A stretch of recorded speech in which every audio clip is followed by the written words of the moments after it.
great guest today with us. And by the way, today is going to be our final session for the season in Taqadam before we start the showcase.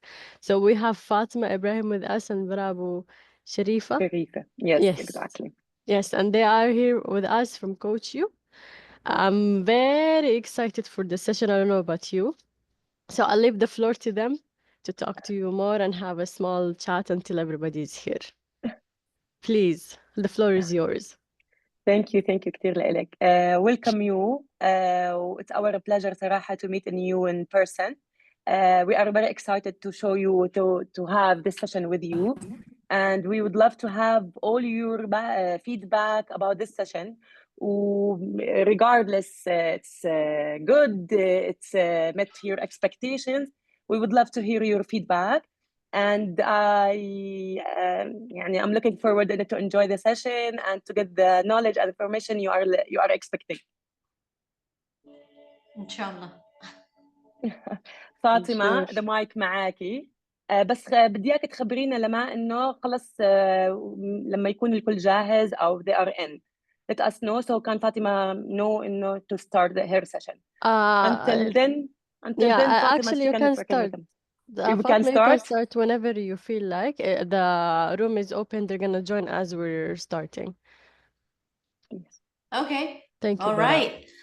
So I'm Fatima Ibrahim. I'm an executive coach. I work with leadership and C-level individuals or expertise. I have over 25 years of experience in human resources, 10 to 15 years, 15 years basically with leadership members. And on a personal level, I'm a mother of 5 species. 2 of them are human, 3 of them are cats. مرحبا يا زن كيفك؟ Okay, it's interesting to see one of my coaches is attending my session. Right, so before we move forward, so can we have a round of introduction? So I would like to know your names and I want to share my screen. Here you go. I want to share my screen.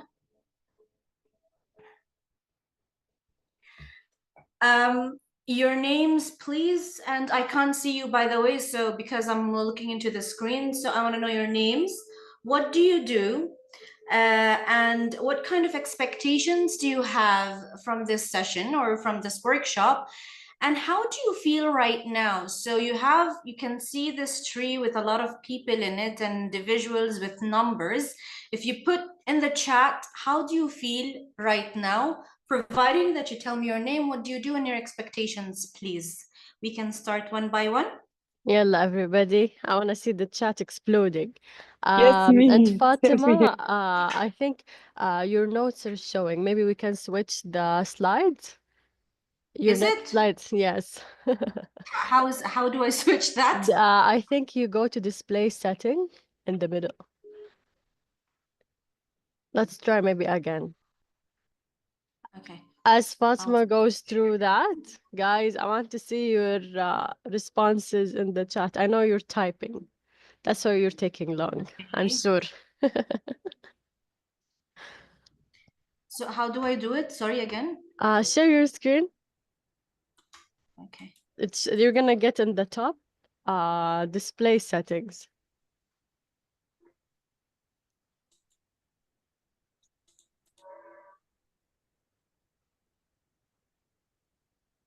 Go presenters mode.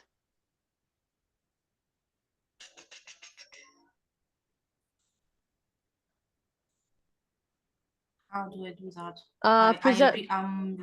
Make it presentation mode now, as if you're presenting. Okay. Here. Okay, then yeah, you see display settings at the top. I do not.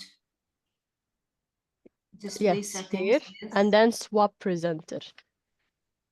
Yes, perfect. Now we see this. Amazing. All right. So, what's there in the chat? Yes, and excited, no expectations. يعني this is my expectation from يزن. دايما عنده no expectation, zero expectation. The sky is the limit عند يزن.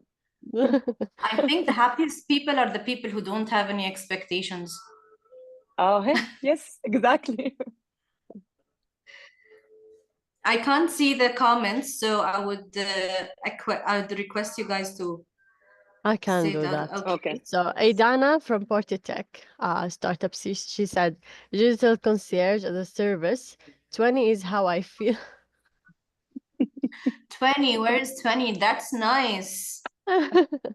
Sebastian, from our Ocean Revive startup, a blue tech company bringing lasting color back to coral reefs. I am a 9. I love that. Where is 9?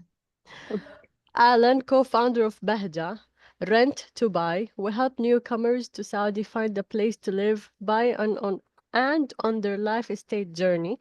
Expectations of this session: I am free, open, and happy for you to tell me anything. Yes. That's the spirit. Interesting. Nice. Yes, very interesting. Which number are you at?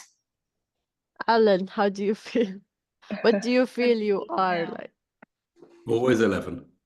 Always 11. Always Wow. 11. Okay. It's decreasing. Nice. But that may be Okay. 2 1s. Actually, Sheikh from Revli. I would encourage people to speak up instead of typing. That would be more interesting.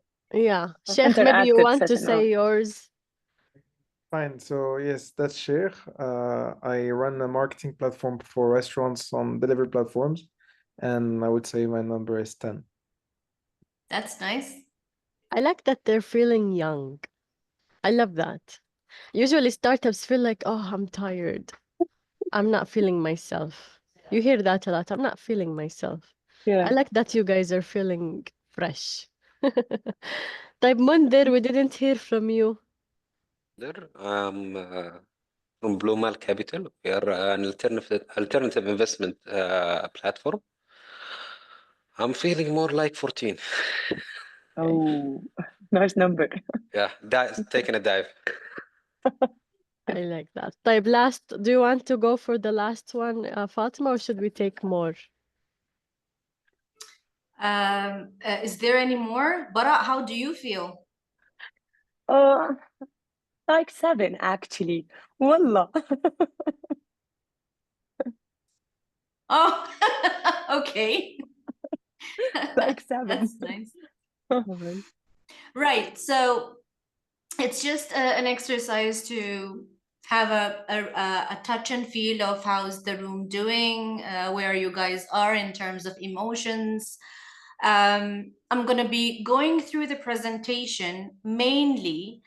Not going to go through a lot of theory. So we all know what wellness is. We all know what feeling, health and being and wellness. Everybody knows that. What I want to work here is our mentalism and the way we think of how things work in our lives can enhance our well-being. So they're going to be very practical examples. Plus, I'm going to emphasize on our mentalism and our awareness because I'm a coach. I specialize in conscious leadership. So how much are we conscious in terms of what are the stresses, what are the stress level that we are intaking on ourselves, and how can we mitigate them? Yeah, so the more we're aware about it, the more it becomes less. Shall we dive in? Yes. I'm ready. I'm not sure about you. How many yeses do we have? Can we have a couple of yeses? Can I hear some yeses? Yes. Yes. Yes. Yes. Yes. Beautiful. So I'll go through my second slide.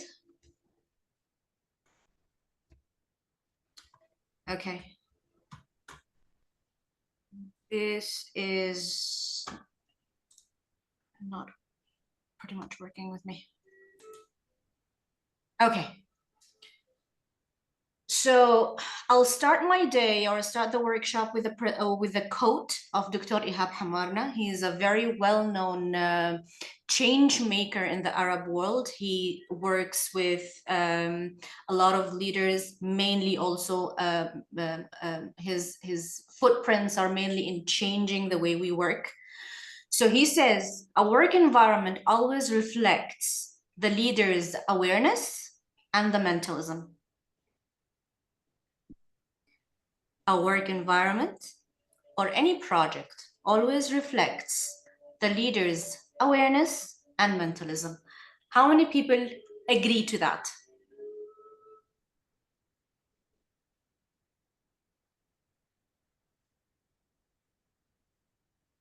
Guys, you need to speak up because I can't see you. Can I just double check something? Yes, please. Is mentalism the same as mentality? Yes. It's a word I've never heard of before.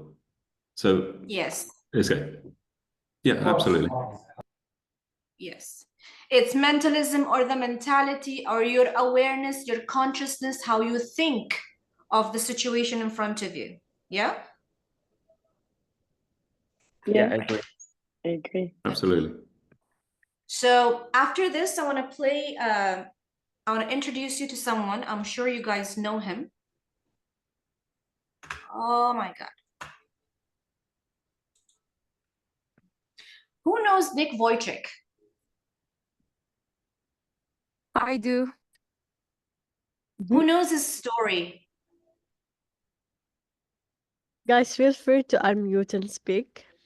I don't have any answer actually.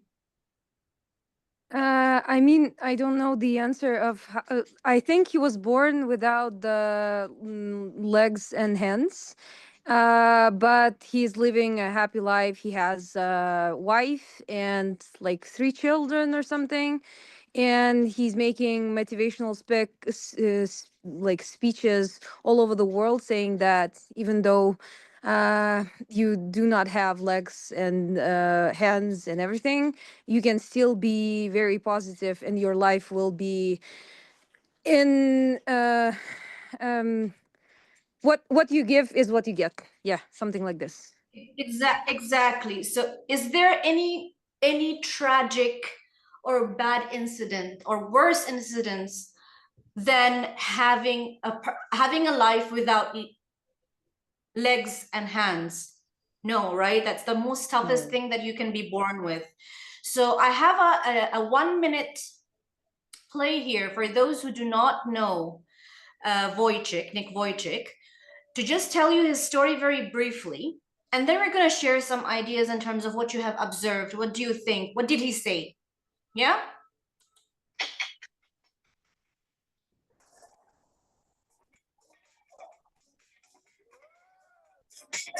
I think that's what we all marvel at, is just how you do it. You're so dexterous. You can type, you can send a text, you can swim, you can kick a soccer ball. Great. Is that all self-taught, that you just have to make those things happen to survive, to interact, to live your life? I think it was the way that I was raised up as a child. My mum and dad said, we actually don't know what you can do, so go try. And that was the mentality that I had. And no one likes failing.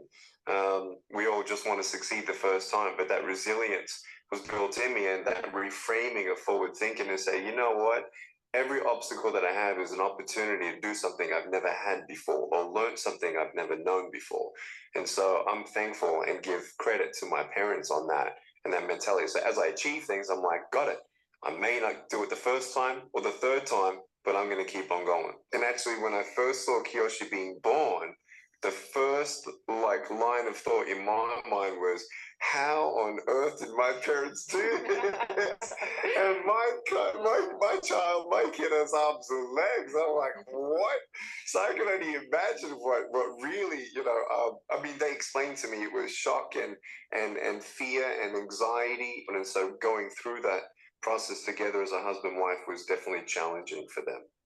And as a dad, I can hug our child, cradle our baby, change their nappy, cradle their heads when they're sad.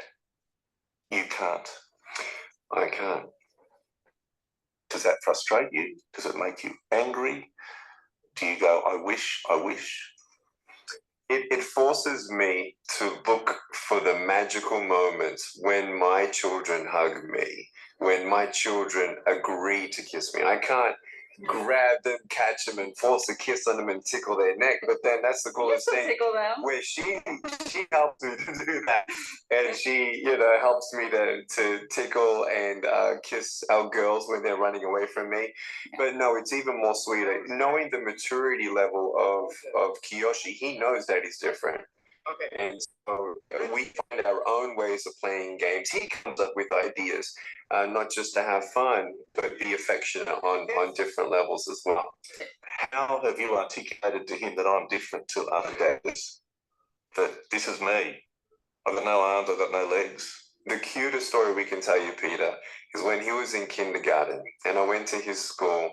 And all the kids were looking at me, and they weren't pointing their finger, but they were all looking at me and kind of like mumbling to each other. And when we left, it was about 30 minutes later where during a class activity, it was pretty quiet, Kyoshi stands up and he says, yep, my dad is different, my dad is special, but that's okay because God has a plan for all of us. And then sat back down. So he felt like there's this protection over him as well. Like he wants to be the protector. He wants to be the leader and let everyone know that, yeah, it's okay to be different. And so we don't instigate anything. We let them start that kind of conversation.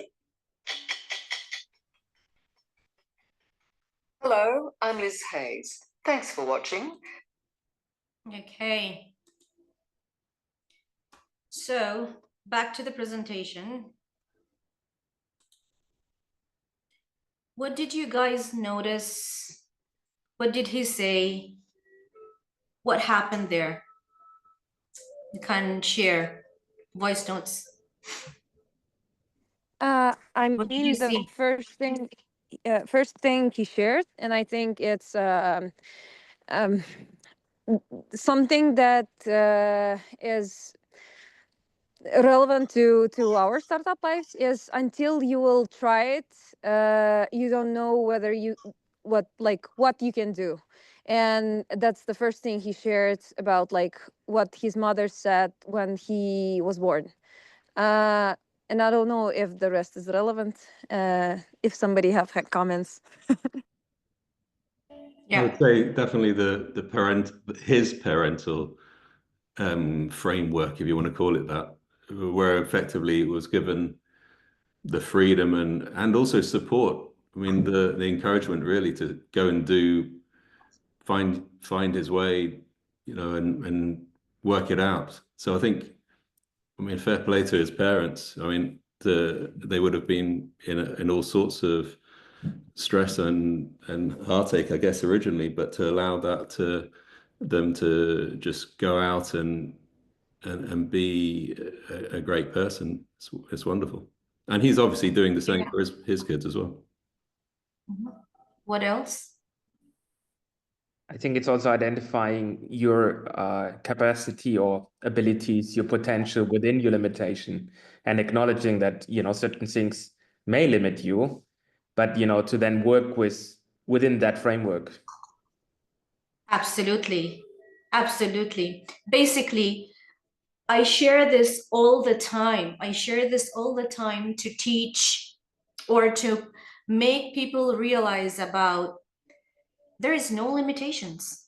There is absolutely no limitations. The limitations is within us. He would have been begging somewhere, right? The normal stereotype thinking, I don't have arms, I don't have legs, okay, I'm poor, I can't do anything. But he broke every stereotype. He hikes, he jumps, he swims. He's a highly motivational speaker. He's been traveling the world. He's married and he has children. Who would have expected all these things from this from a person like him? Right? It was his mentalism, the way he thought. He had the mentalism of I can do it. Everything is possible. So when you guys are, most of you in startups, and there is startups that are huge challenges all the time. You face challenges all the time. So what kind of mentalism that you want to have to move forward, right? It's the possibilities are always there. Yeah. So this was just the start of how do we be ready in terms of having the right mindset and the mentality towards challenges, no matter what they were. Nothing could be more difficult than a person who does not have, for his whole life, does not have hands and legs. Yeah? Yes. Okay. Perfect. Okay. So basically, I'm going to share with you the table of content and what are the things that if you're going to go through finally after the long introduction, setting the tone for the workshop. So why mental health matters, key mental health statistics, common mental health challenges, why do we prioritize mental health triggers, what are the triggers, why mental well-being, what it is, daily habits or mental health, stress management techniques, strategies for work place well-being, recognizing burnout, addressing anxiety, building mental health and friendly teams, building support system, leveraging technology for mental health, recognizing early signs, and more. So basically, while talking about all these things, what I have done in this presentation is we have a little bit of a theory, but then I've also added, moving forward, we're going to have practical examples, and we're going to have the mental shifts, the technique for the mental shifts, how we think of every challenge, yeah, and an action plan. So how do we do them? And I'll also welcome if you guys also can share with me more in terms of if it makes sense to you, this is something that you will implement, or there is something additional or better you wanted to do. So basically, I don't want to go through techniques and doing this and that, and in terms of, no theory, practical examples and how to think of them and moving forward. Okay, why mental health matters? So mental health matters because it affects the impact. It has an impact on productivity. It has an impact on physical health. It has an impact on relationships. It has an impact on health, on healthy and drives better decisions in relationships and physical health. Yeah, do you agree? Okay, so if it's this important and it affects productivity, physical health, and relationships, how does it directly impact work or what you're doing?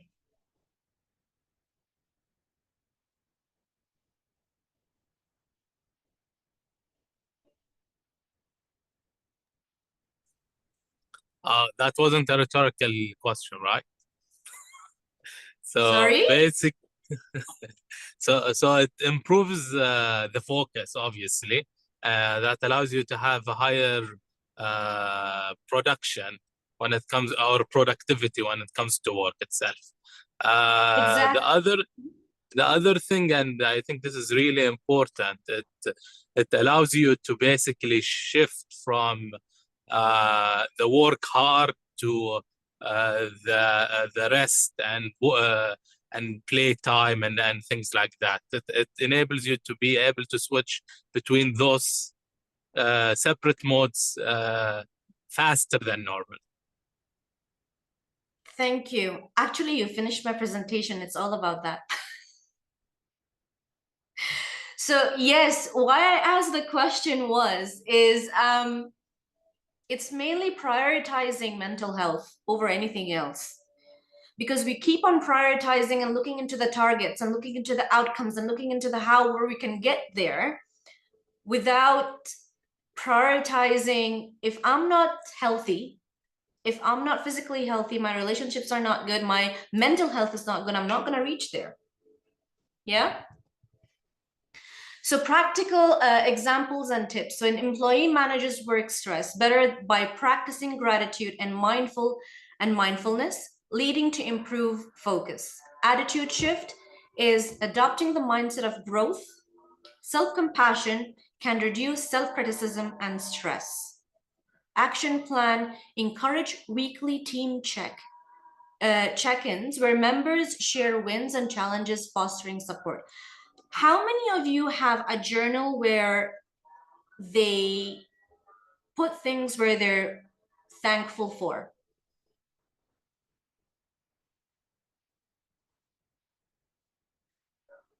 Guys? Any input? Most likely means none. Most likely not. I don't. Can you repeat maybe the question again, Fatima, so they could hear it properly? So yeah, so basically my question was, how many of you have a journal or a practice of remembering what are the things that you're thankful for? Maybe I'm the not me. I was gonna say maybe I'm the abnormal one. I do have. MashaAllah عليك يا great. Good one. Show us your journal once we see.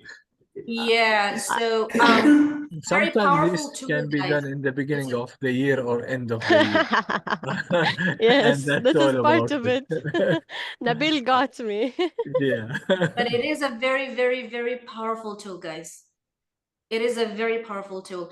So mental health and well-being is not only a thing that you do it on your own, you make it a culture. So as a plan, if you guys can on a weekly basis as a team, share on a monthly basis, share that what are the things that we're thankful for? What are the challenges? If we start seeing challenges instead of challenges, we see it as opportunities.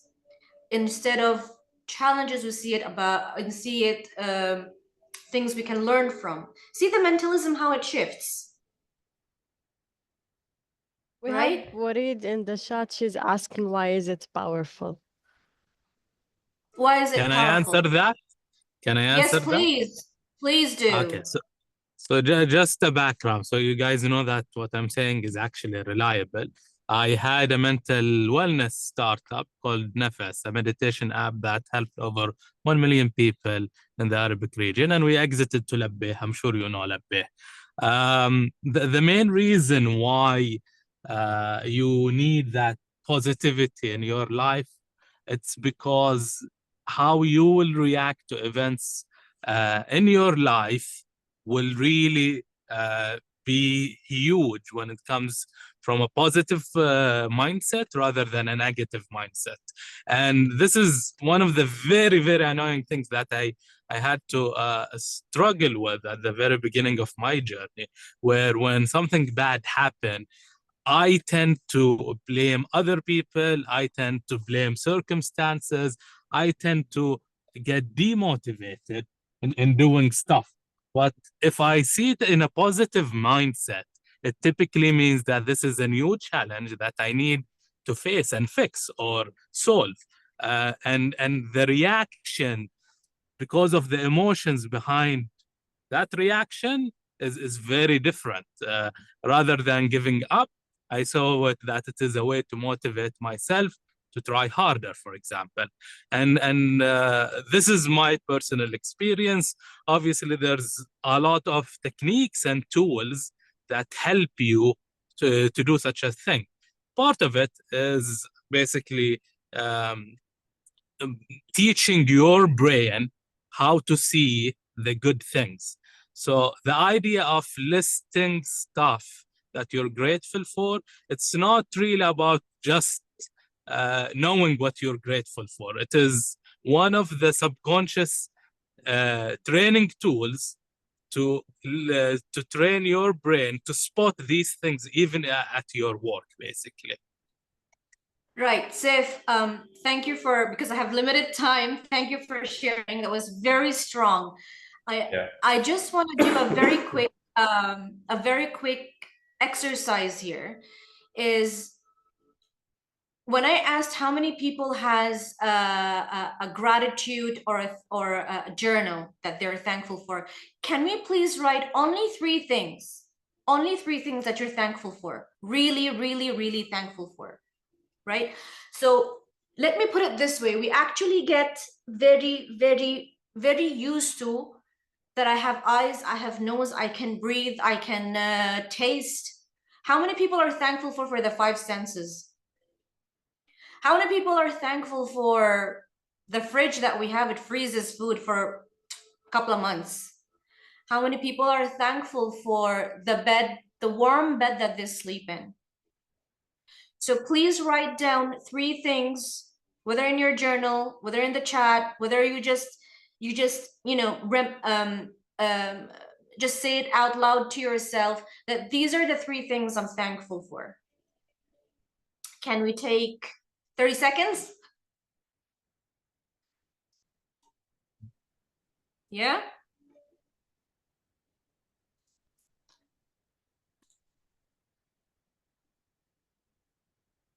Cats.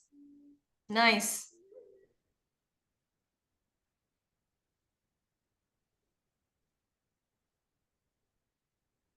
Okay. That's nice. Right. I'm going to move to the next slide. So what is mental being? It's a balance state between physical, emotional, and the social health, right? Everybody knows that. So if I want to have a practical example and tip of that, so a team celebrates small wins weekly to boost collective morale, okay? Healthy attitude, or the mind shift here, is that frame well-being as a proactive choice and not a luxury. Can you see how the mind shift is? It says that frame well-being as a proactive choice and not a luxury. So action would be incorporate regular mindfulness moments into daily routine. So after this slide, can you just mention or come up with only one thing that you would do to incorporate it, one mindful thing that you're going to incorporate in your daily routine?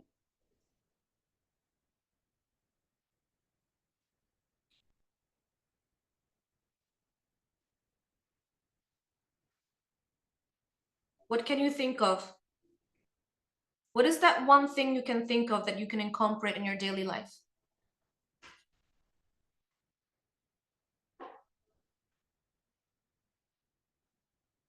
Is anyone writing in the chat, Lama? Yes. I think they were still thinking of the previous question, but they should be typing as we're speaking. Because I can't see it. Okay. Oh, there you go. Healthy attitude. Okay. I'm thankful that. That's very nice. That is very nice, Aidana. Sports. Okay. Nice. Running. Okay. Any more? Healthy diet. Very important. Shelter. Okay. Right. So key mental health statistics. The statistics says that in each 4 adults experience mental health challenges. That's a very big number. 1 in every 4 adults. Depression and anxiety cost the global economy over 1 trillion annually. That's a big number. I think, Saif, you've made a lot of money out of that app, huh? So I actually used to say these numbers, and typically how I say it, 1 out of 4 in this room actually have a mental health issue. Right. So practical examples on that. A company that integrates mental health days sees a 30% reduction in burnout related absences. Healthy attitude would be view seeking mental health support as a strength and not a weakness. How many of us think that mental health, talking about it, or even going to a therapist or a coach is a weakness or is a shame? Yeah, and not a strength.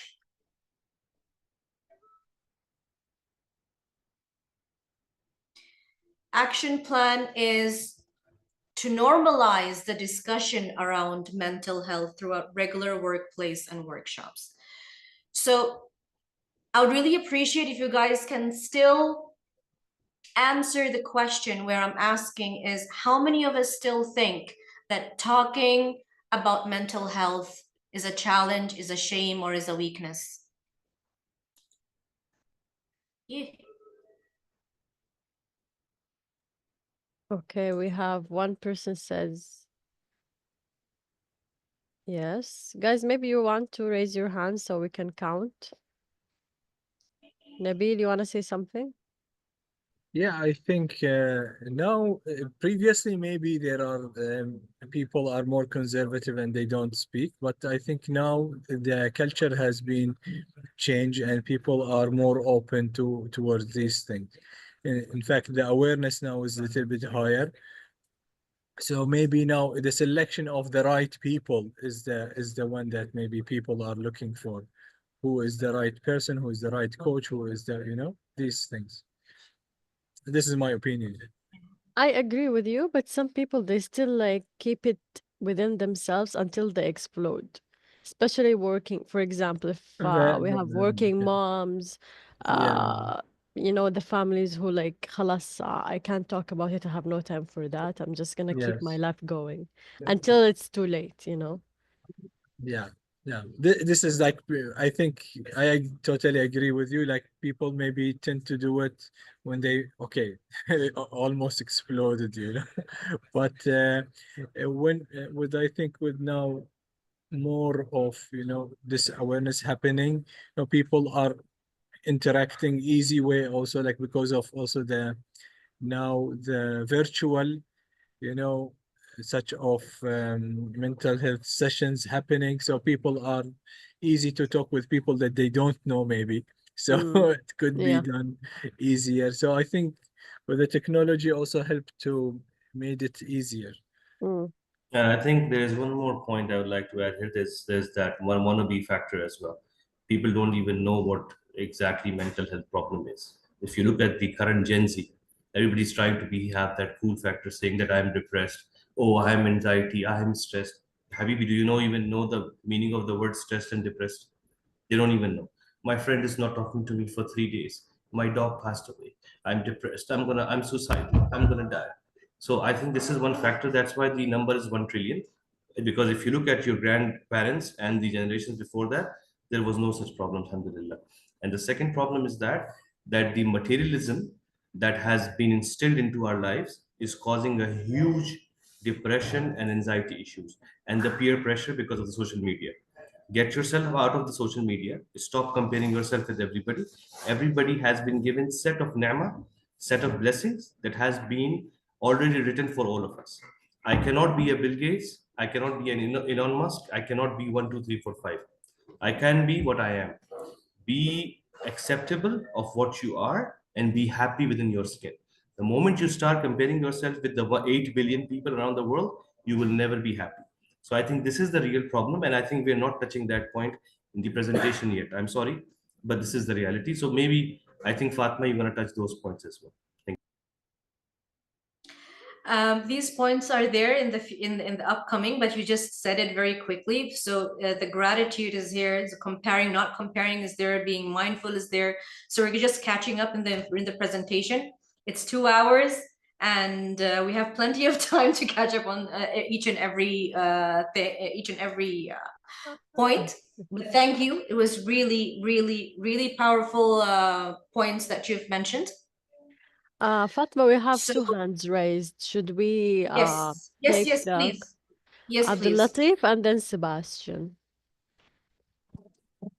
Yeah, so if I got it right, that the question originally was, do you think people have challenges to addressing that? I'm not sure about everyone, but like in startups, the fast pace and the pressure that you operate in usually comes with either like stress, lack of sleep, all of these compound into like making you more sluggish sometimes, or like compounding that effect. So I think it's a bit challenging there, because the nature of the job itself is you have to go fast, you have to do things other people don't, hard things.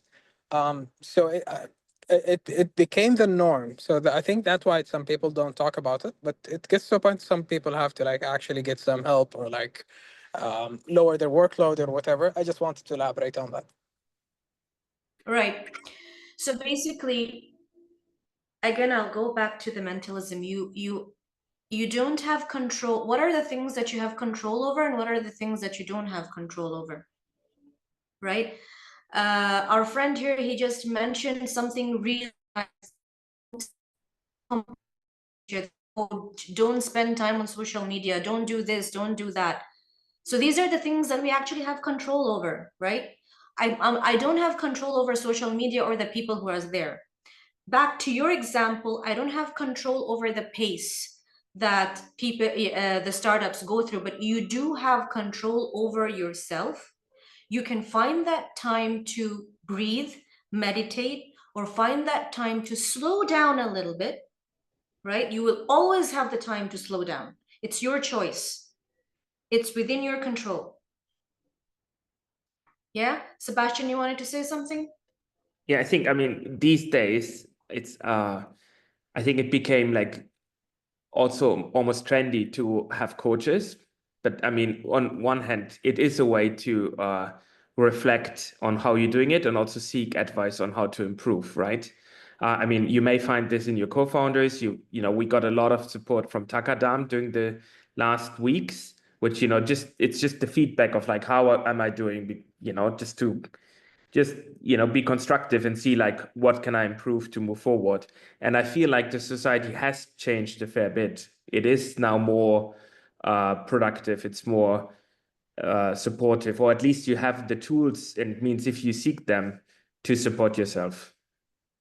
Yeah, I mean, absolutely. you have two coaches visiting the session, right? So, I mean, it's all about, you know, just learning from peers that are further ahead, listening. And I think that's why it's important to have these networks, isn't it? Because, you know, you meet co-founders, they're in the same situation. They understand how you feel. They understand how you struggle. And exchanging with that, you get some feedback that you're not alone in the situation.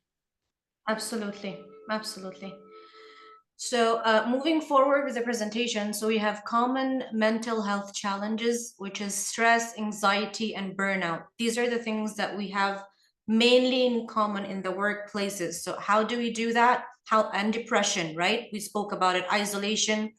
Practical examples of that would be an employee who's overwhelmed by workload finds relief in using time blocking techniques and regular breaks. By the way, if you just walk out of the meeting and have just a round, just for 5 minutes, only 5 minutes, trust me, it does wonders.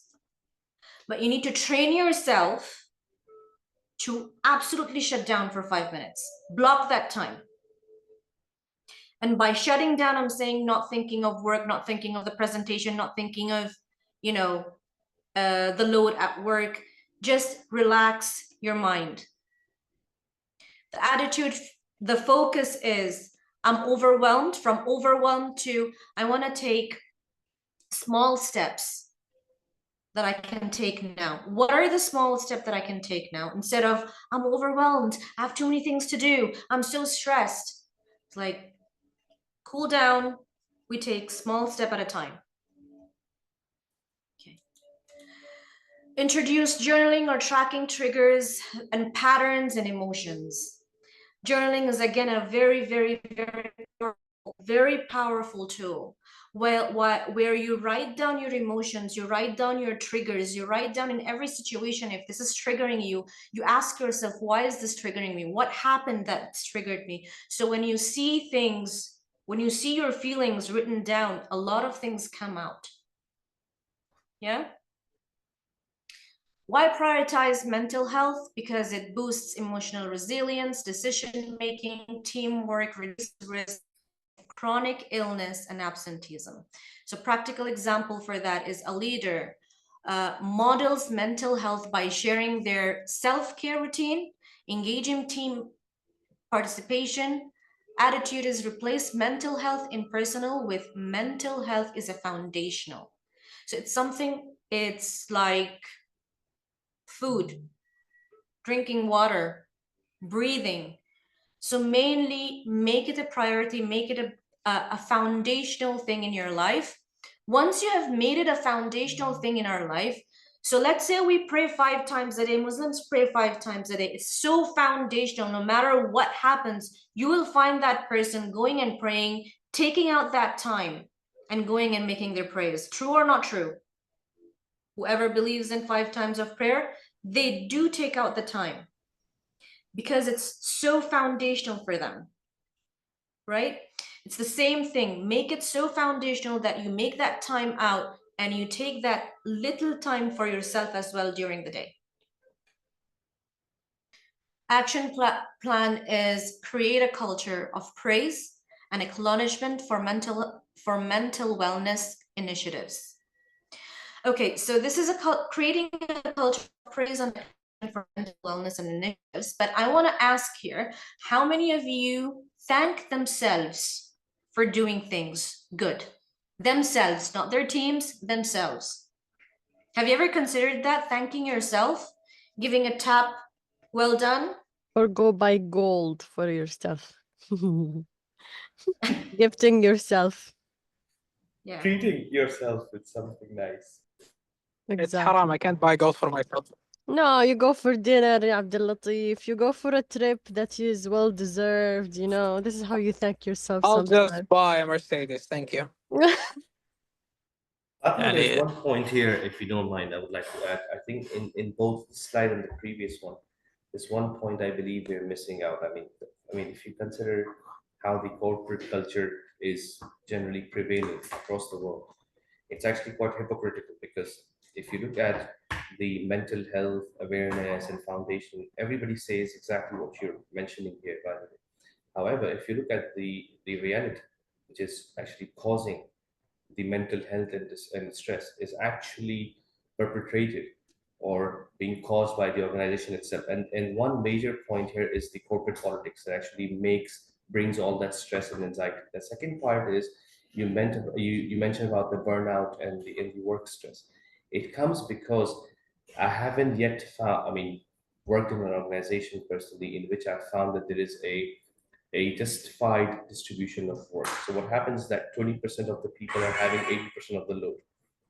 That causes a lot of burnouts and people getting into stress and anxiety. And the rest of the 80% are just enjoying moving around, talking about other people, chatting, having coffees and stuff like that. So I think the culture problem is the biggest cause, which yet, I'm talking about, I've worked with international organizations, talking about the likes of Microsoft and these big guys, even Google's even, and they have the same problem. Yet they always tell you that we are amazing when it comes to work environment, we do this and that. That's all bullshit. Sorry for my words, but that's true.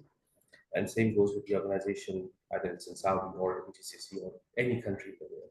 So I think maybe perhaps it's about time that we talk about cause more than the effects that it has on us as employees or us general as public. So that's something I think. Ahmed, I want to tell you I just want to stop you here and I want to tell you something, if you please allow me. You're absolutely right when you're talking about culture and work politics and the organizations that are not distributed. And this is where does it start? It does not start from the bottom, my dear. It starts from the top. Always politics starts from the top. If you do not do, for example, I went to an organization and I was asked to do coaching. The CEO told me, please coach my team. I was like, I cannot just coach your team. I need to coach you as well. When he refused that, I dumped the whole project. because it starts from, he's like, no, I do not need to change. I do not need to do this. I do not need to do that. It doesn't work that way. So it actually comes from the top. And what is culture basically? Culture is how people behave. So you need to put, you know, the strong boundaries there within that top management, cascading down of that behavior, how people act and react. What are the boundaries that are there, right? And for me, honestly, burnout does not come from the load of work. Burnout comes from the politics and the environment that's there, and not being 100%. appreciated and not being 100%. right. 100%. So basically, when I'm talking about, you guys are all startups, and then you're at the top of your game and top of your organizations. So these are the cultures that you guys need to adapt. If you cannot adapt it, so if I'm an employee, I'm not going to be able to change that CEO. I'm not going to be able to change that. You know, there is a very nice when Mahatma Gandhi says, "Be the change you want to see in the world." Verses on the Quran, it says, "Inna Allahu la yughayyiru ma biqawmin hatta yughayyiru ma bi anfusihim." This is in Arabic. It's a Quran phrase, meaning that I'm not going to change the world, but what I could change is me. So right? So these are some of the tips that I could start from myself in my environment, some things, the where that we could control rather than what I cannot control, right? 100%. So what are the mental health triggers? So we have the workplace stress, life change, workplace stress, and I would say politics, in my words.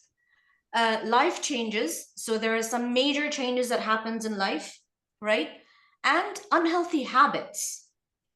One of the most unhealthy habits I have seen in people while coaching them is they want to change environments, they want to change people, they want to change their surroundings, and they do not want to change themselves, right? So I have some comments here. Thanks, Fatima, for the session. Okay. All right, I need to leave now. Okay. Right. All right. So practical examples and tips for that is an employee mitigates stress by replacing multitasking with prioritizing to-do lists. So if I have a big project, we all know we need to jot them down and cut them down into pieces. Focus on what you can control rather than you cannot. Yeah, that's the attitude. Action plan is teach deep breathing techniques to handle high pressure situations. If I could request everyone to just practice with me this technique that I always do, it's a breathing technique that I always do when I'm absolutely, you know, stressed out. Would you guys be curious to, you know, participate in that technique? Yeah? No? Sure. Right. So it's just gonna take a minute. Just gonna take a minute. Please sit very straight. Back relaxed. Okay, back relaxed, shoulder relaxed, eyebrow relaxed, jaw relaxed. Okay, just make a quick scan wherever your body is very tensed. Just please go ahead and relax them. Your legs are relaxed, your shoulders, your neck relaxed. And if you could please close your eyes just for a minute and breathe deeply until the count of 4. Inhale, 1, 2, 3, 4, and very slowly exhale, 4. 1, 2, 3, 4. So inhaling, probably 5. 1, 2, 3, 4, 5. Exhaling super slowly. 1, 2, 3, 4. And now I want you to imagine, while you're doing this breathing technique, just imagine your heart. And the heart, not this heart, no, the actual heart with all the pipes that you have on, you know, the arteries and everything. When you're inhaling, imagine that heart is getting, it's filling with air. And when you're exhaling, imagine your heart is shrinking. So it's basically, if I want to say, breathe inside your heart and outside your heart. Okay, just do it for a minute. But do it consciously. That just really put your intention, relax, and do this technique. 1, 2, 3, 4, 5. Inhale, 1, 2, 3, 4, 5. Exhale very slowly, and imagine your heart, that you are inhaling and exhaling inside and outside your heart. Okay, this is a technique I use even when I go on stage and in front of 300 people and do a you know, a public speaking. Yes, I do it. I do that all the time. We have a note here. Fell asleep. Okay, thank you. Right. So going back to... May I share a few tips in regard to breathing? Did you pass the border?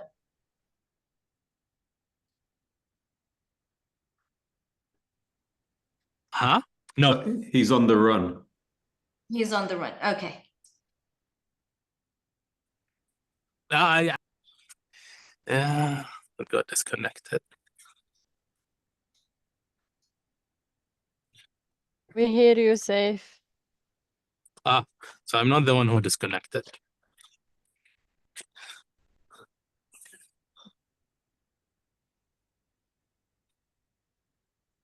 You wanted to share some tips.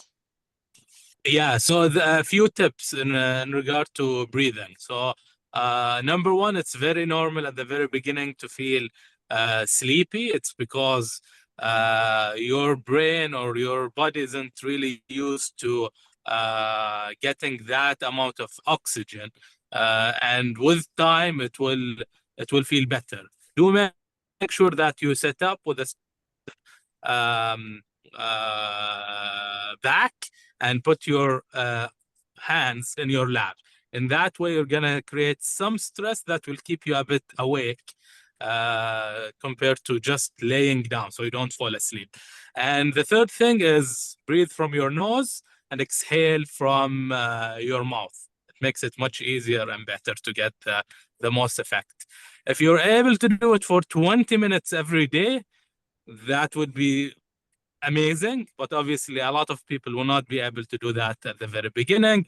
They'll start with like 5 minutes, and from there around 15 would be perfect. It will literally change how your brain's neurons actually function.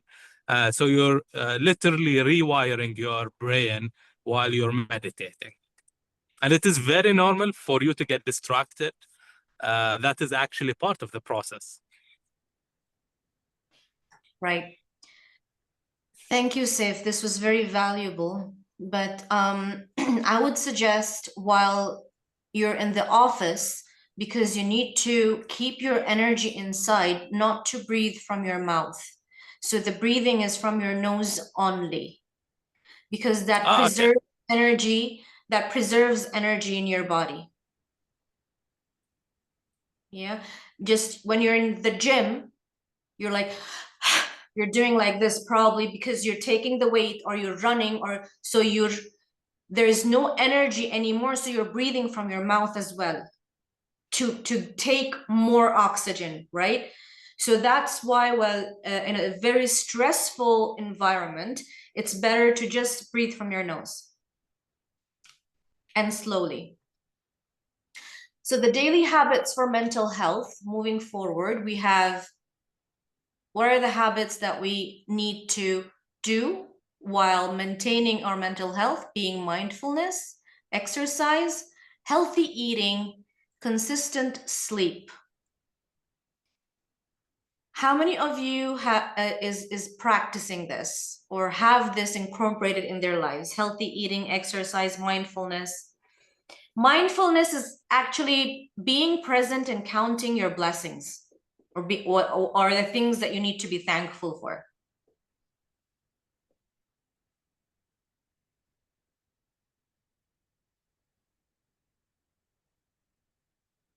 No? No one? Okay, so would you want to incorporate any of this in your daily life right now, because just to maintain your, to your mental health? Almost How many? everything for me, to be honest with you. Start one by one. You won't be able to do everything at once. Maybe start sleeping properly. That's my number There one you right go. now. There you go. Okay. Right. Practical examples is a parent. Can I interrupt? I know Yes, I'm please. interrupting you a lot, Fatima. Go ahead. So it's very interesting because, and this is my personal experience. So I've been losing weight consistently for the past year and a half. I lost around 40 kilograms, and I've noticed a few interesting things. So number one, if I eat shit at the end of the day, my mood will be very bad the next day. That's number one. And number two, my sleep will actually as well. And when obviously your mood shifts, your habits of sleeping and eating in the next day also get affected. And all these four things are actually a cycle that either feed each other to be better or worse for you. And it's very important to take note. Especially, so how I even noticed this is that in my cheat day,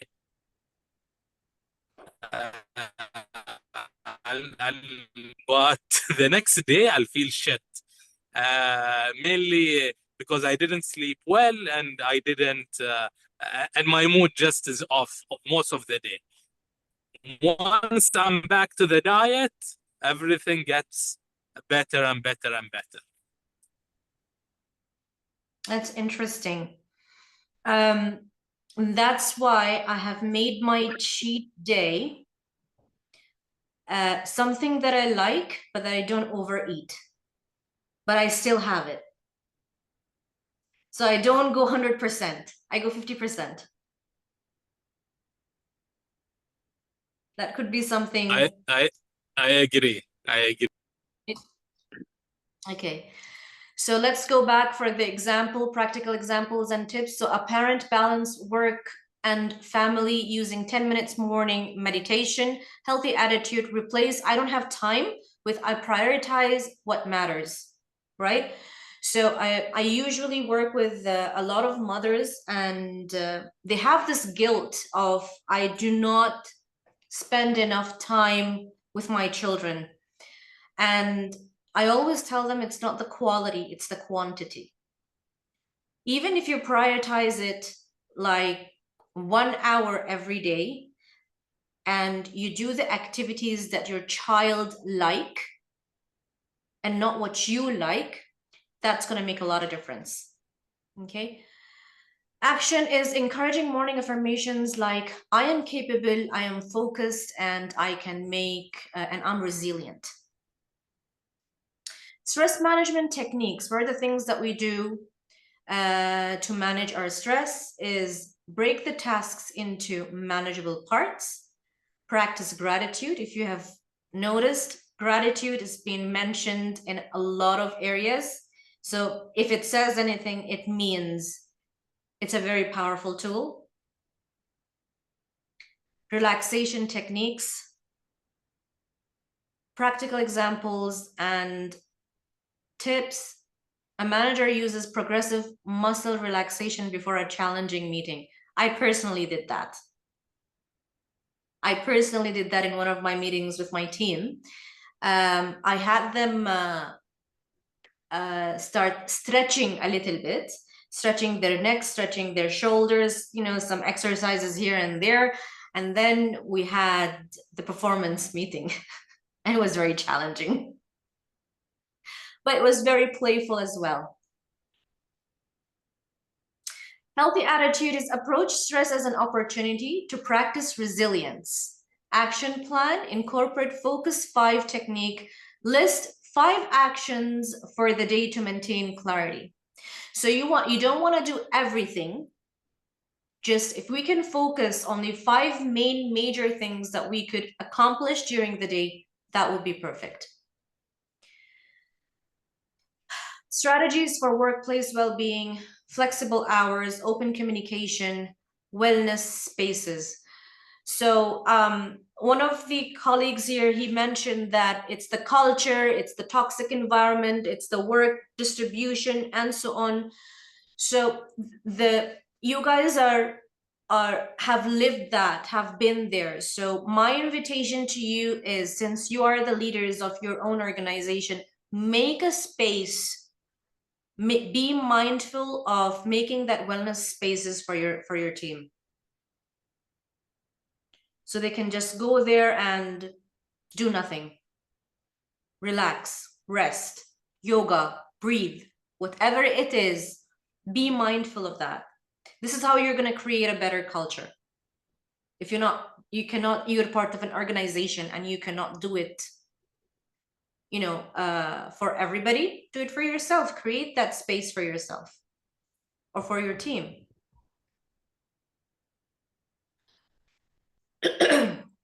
Example, as I said, excuse me, a workplace creates, excuse me,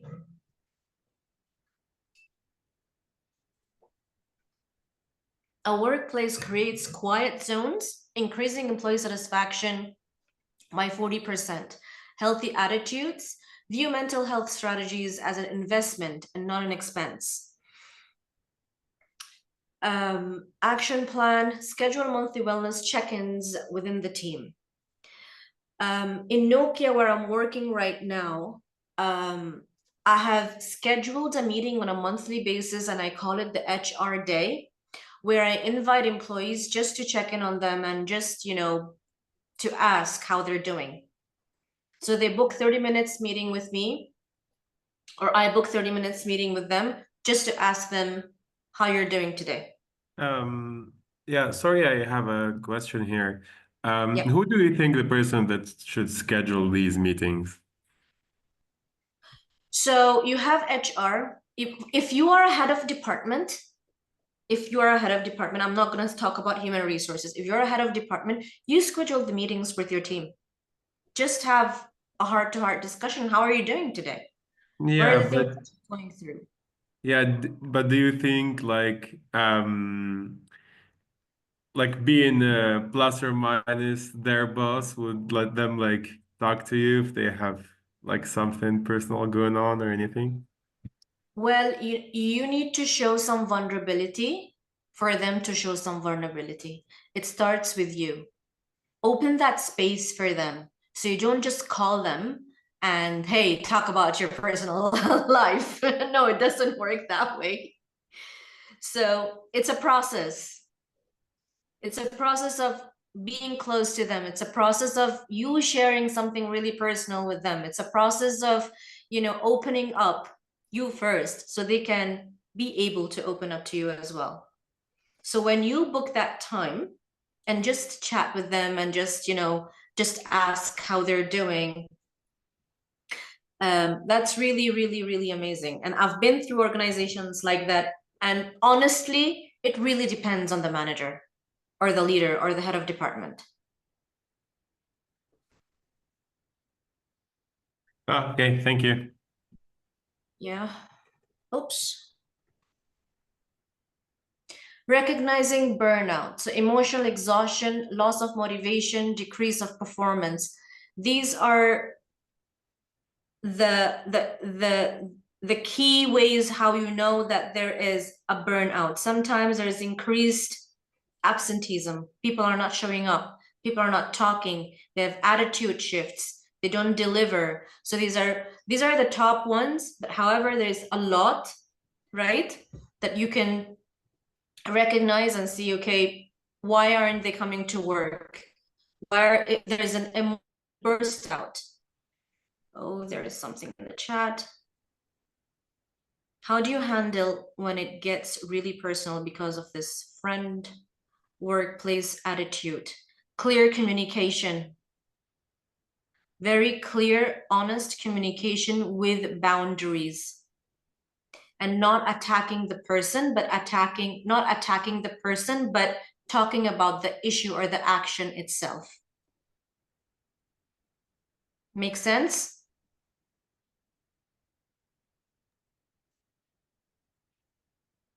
Okay. So, Fatima, can I be the devil advocate here? Can we complete and then you can come back to you, Saif? What do you think? Sure. Go ahead. Okay. Practical examples: a manager reduces burnout by delegating tasks and setting boundaries. Boundaries are very, very, very important, guys. Recognizing that rest is a necessary part of productivity. Action plan: encourage employees to use their vacation. Yes? Sorry, what do you mean by setting boundaries? Okay.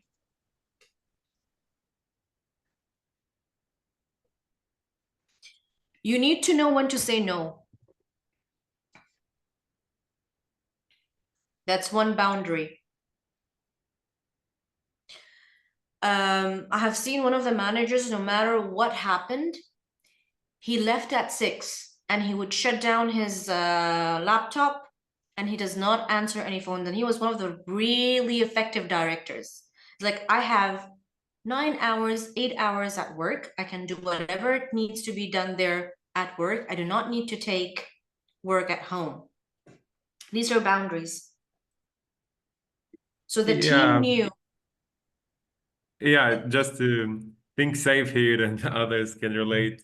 You know, being a founder, especially in a tech place or like a really charged environment, trying to compete with giants and so on, you cannot be the person like. Of course, like your employees can do that, but at the end of the month, you're the one paying the bills and paying the salaries and so on. So I don't know for the rest of the people who have like large teams and so on, but like closing up your laptop at 6 p.m. does not seem really feasible for most of people here, I think. As a founder and as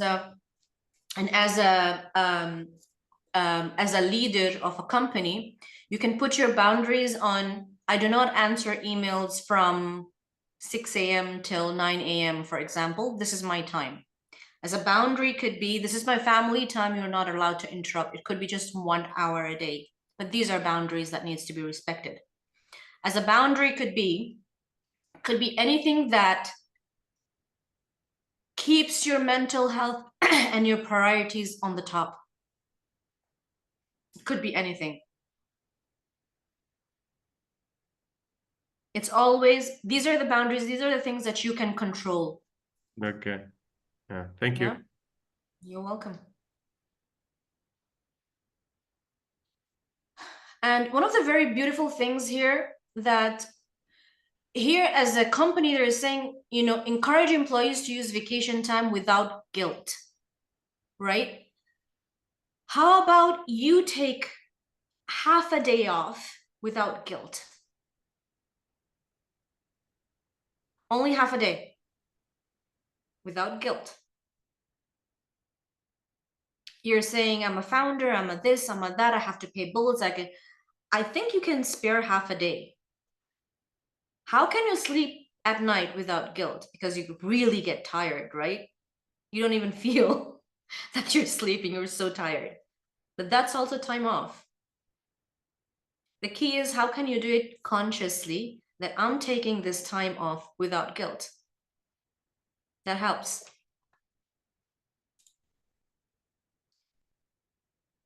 Some of the tips and practical examples mentioned. You measure them with how you feel. It's your feeling in terms of the impact. That's how you measure it. So today I feel very stressed. After using this, am I feeling better or not? It really depends on you. Where were we? Okay, addressing anxiety. So we have techniques include CBT, which is therapy, and grounding exercises, physical activity. Practical examples and tips would be an employee with presentation anxiety uses visualization to boost confidence. Healthy attitude, shift from what if I fail to what if I succeed. Action plan, a technique is very useful to count from 5, 4, 3, 2, 1, grounding and identify senses of calm, the anxiety. So like we quickly did in the breathing exercise, if you just be conscious of your body, conscious of your breathing, conscious of just monitor it, that you're going slow and you count backwards, that helps.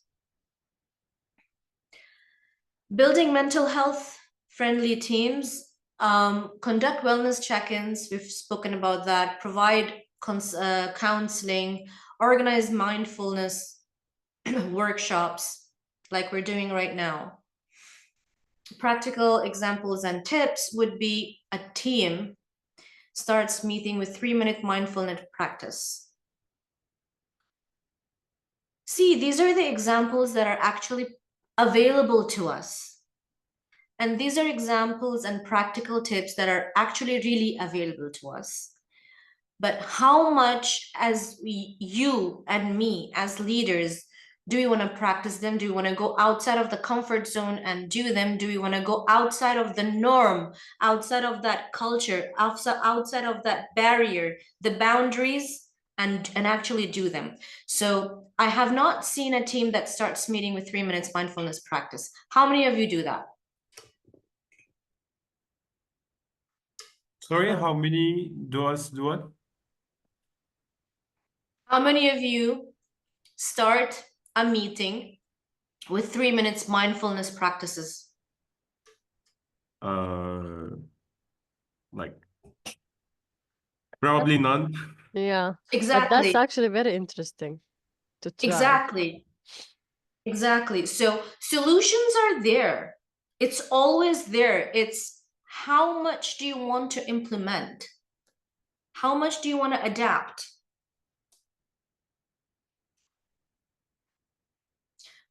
Replace productivity first with well-being fuels productivity. Action plan, host mental health awareness events quarterly. Building a support system, lean on friends, family, professional therapist. Practical example and tips would be an entrepreneur reduces isolation by joining a peer network. Healthy attitude is seek and ask for help is a sign of strength and not weakness. Create a buddy system in workplace.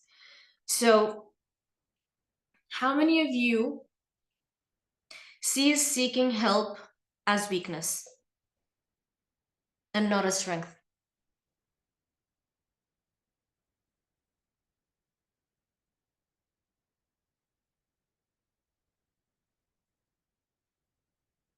Hello?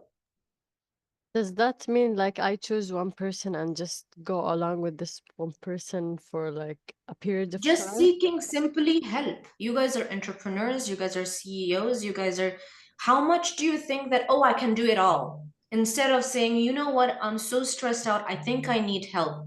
Whether it was from a colleague, whether it was from, yes, tell me, Yeah. someone was talking. Yeah, so I think that depends on the people, but being a founder is basically your ability to create network inside your company, outside your company, and then have people from like our advisory board have like I don't know 20 people. Like probably we talk to each one of them like twice or 3 times a year. But like we when we need someone from a specific place, we go for it. We go for favors from other companies, and so on. It's even inside the company, there is a strategy. You know, when you hire like tech talents, and most of them are nerds, usually they come from different backgrounds, and it's people who really don't know how to really actually work together. And the more senior they are, the more stubborn they are. So what we do is basically we make each two, three that have like similar interests and they get along, work together, and then to have like, you know, increase like their, you know, well-being, and they are happy and they work more and they work better. Interesting. It's actually very interesting. So leveraging technology for mental health, apps like Calm, BetterHelp, Mood Path.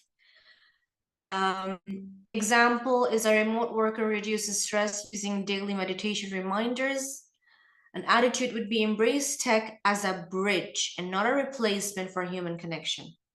Action plan, provide corporate subscriptions to mental health applications. Recognize early signs of persistent sadness, irritability, neglecting responsibilities. So practical examples and tips is a colleague notices changes in another initiates a supportive conversation. Sometimes when you want to initiate a supportive conversation, you want to take their permission if they want to share with you. So imposing you've noticed something and you immediately want to go and be supportive and have that conversation, not always works. You need to see what kind of relationship do you have with them and take their permission if they want to share. Yeah. Proactive rather than reactive about mental health. Train leaders to identify and address signs early. That was basically my presentation, guys. I'm happy to take more questions.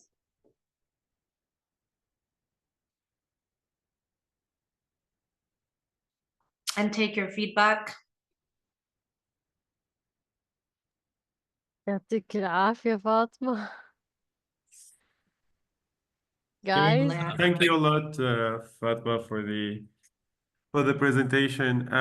Just I have a question here, like a global one. So, do you think that like overseeing the mental health and well-being of employees should be the CEO's responsibility or should be someone else's responsibility? It's always the business owner's responsibility. It's always the business owner's responsibility. When you talk about culture, when you talk about how people should behave, should be in the company, it's the CEO's responsibility. He wants to make sure that because any change starts from the top, it cannot happen from the bottom. Maybe can I add to that piece? Yes, please. I've seen a company that I had a small amount to do with, but more kind of a advisory type thing. I've never seen a company who had gone so far down the whole well-being, everything's great, stuff. So I was like, that's great. And people generally were happy working there, it seemed. That particular company started struggling, not because of this, obviously, struggling financially. And obviously that will have an impact eventually on well-being. But from the top, the way they then handled that was really poor and effectively eroded all of the supposed, the whole well-being trust and you can share anything. And it felt from an outsider's perspective looking in that they had started choosing people who to stay or not to stay based on what they were saying and how they'd said it in the past. And yes, maybe I've got issues with stress or whatever. So that's where the answer to the previous question really does come home, is that it has to be right from the top. They had felt like they were doing the whole well-being thing just because it was a fashion or whatever. And when it really came down to it, they didn't believe it and actually acted against it. So I guess a word of caution to, I guess we're slightly unusual here because we are the founders in this. So hopefully don't just do this because it's a fashion or whatever. If you are going to do it properly. But then also, if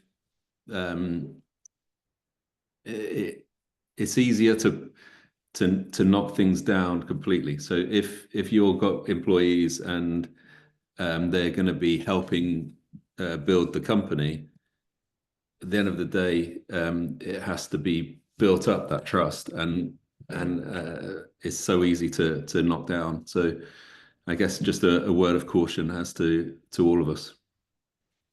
I guess it has to do with each of us, the values that we have. So if it's within our belief system and values that me as a human being, I respect another human being's mental health like I want my mental health. And if we share the same value, it cascades down. So not every time mental health needs to have a big chunk of money or investment. Guys, you could do things on your own. There was a lot of tips and practices there that we could just do without even spending a dime. Right? So it's just reminding, it's the way of living, it's that culture that you want to build. And the example that you've shared, Alan, was really beautiful. Why? Because it actually showed the true values of the owners or the founders. I believe انه هو interactive session, it's very nice. يعني بحب الكل يستفيدوا كمان من هذا الدسكشن يعني. بالضبط. I'm glad. I'm glad. طيب the mic معاكي فاطمة. You have the mic now. Anyone needs to ask anything? Anyone has any concerns? Maybe if you can share the last slide, Fatma, so they can approach you personally. Yes. If they, if some of you don't want to talk right now, you have the contact info to Yes. approach them later. I can. And guys, in the end, this session is very fruitful and helpful for you to prepare yourselves for the investors showcase, for the public showcase. We have these happening soon. And stress is a thing. We're human beings after all. So all the tools and the tips that Fatima يعطيها العافية, she spoke about today are applicable, and you get to implement it. And if you need any assistance, here is her contact information. And yeah, any final words, guys? Anyone Farah, has... go ahead. I'm fine. Thank you for the collaboration with Taqadam. Actually, I'm very impressed with this session. I'm very impressed with Fatima session as well. I believe we should have you more and talk about very topics. It might help every one of us. We are looking to collaborate with you again. And you can reach out to Fatima at any time.